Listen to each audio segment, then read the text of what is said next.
All right.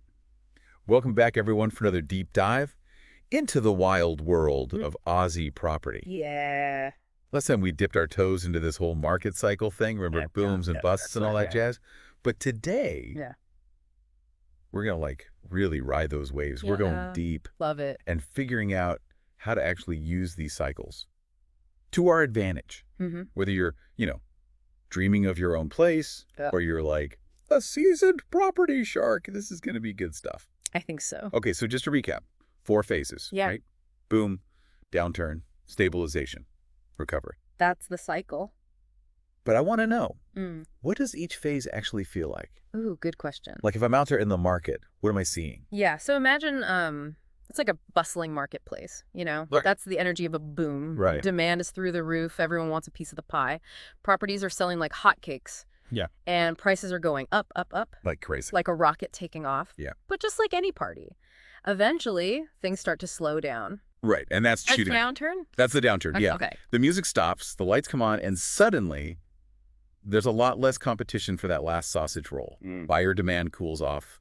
Properties might stay on the market a little longer, and you might see those price rises slow down or even dip a little. So it's not like a crash. It's just more like a... Yeah, it's like the market's catching its breath, Right. after a big sprint. Right. So is stabilization then like the cool down? Yeah, I like that analogy. The cool down stretch, Yeah. a chance for everyone to regroup before the next race. Yep. So during stabilization, the market finds its equilibrium. Things settle down, prices level out. And that frenzied energy of the boom and the uncertainty of the downturn, they both fade away. Mm-hmm. It's like the calm before the next storm, Okay. but in a good way. Okay. But then we're back to the Yeah, starting line again with recovery. exactly. Back to the starting And blocks. the energy ramps back up. The recovery phase is like the sun peeking out after a few cloudy days. Buyer confidence returns. Demand starts to pick up again. And property values, they begin to rise. So it's that feeling of anticipation. It's like we're ready for the next wave. Yeah, you got it. Okay. So this is all very interesting, but how do we actually use this to our advantage? That's the million-dollar question, isn't it? Yeah. And it all comes down to timing. Timing. Yeah, if you understand where we are in the cycle, you can make much smarter decisions. So like if I want to buy a place, Exactly. when should I be looking? Well, if you can identify a downturn or the early stages of recovery, you might be able to snag a bargain. Okay. That would have been unthinkable during a boom. Right, because everyone's What for? fighting over stuff. It's like a feeding frenzy out there. So we need to become like market cycle detectives. I love it. What are the clues? So keep an eye on those economic indicators. Okay. Things like interest rates, auction clearance rates, even media sentiment. Okay. If interest rates are rising and clearance rates are falling, that might be a sign that a downturn is on the horizon. Okay, conversely, if rates are low and auctions are packed, that could be a sign of recovery or even the early stages of a boom. So it's like we're learning a secret language. It is a bit like that, isn't it? Yeah. You're starting to see the matrix. Okay, so by paying attention, we can spawn opportunities that others might miss. Absolutely. Okay, let's make this real. What about like some Aussie examples? Okay, let's take a trip down memory lane and go back to Sydney in the early 2000s. Okay. Remember the buzz around the Olympics? Oh, yeah. That energy spilled over into the property market. Really? It kickstarted a major boom that lasted a few years.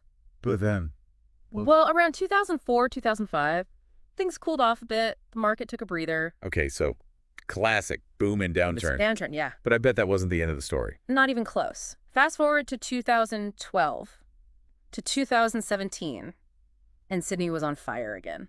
Really? Another boom with record-breaking prices.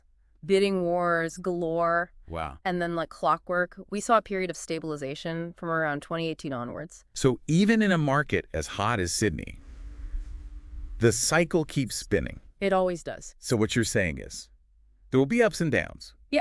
But over the long term, Aussie property has generally gone up. That's what history tells us. Okay, so it's not all doom and gloom. No, not at all. It's just about understanding the waves, riding them, instead of getting wiped out. I like that analogy. So we've gone from feeling totally lost at sea to having like Yeah. a compass and a map. That's a great way to put it. Yeah. You're navigating the market now.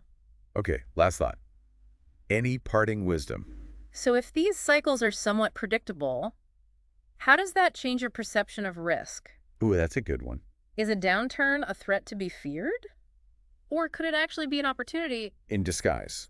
I'm going to have to think about that one. I think we all should. Yeah, well, on that note, thanks for joining us for another deep dive. Remember, knowledge is power. And understanding the property cycle, well, that's like having a superpower. It really is. In the real estate world. Absolutely. Catch you next time. See ya.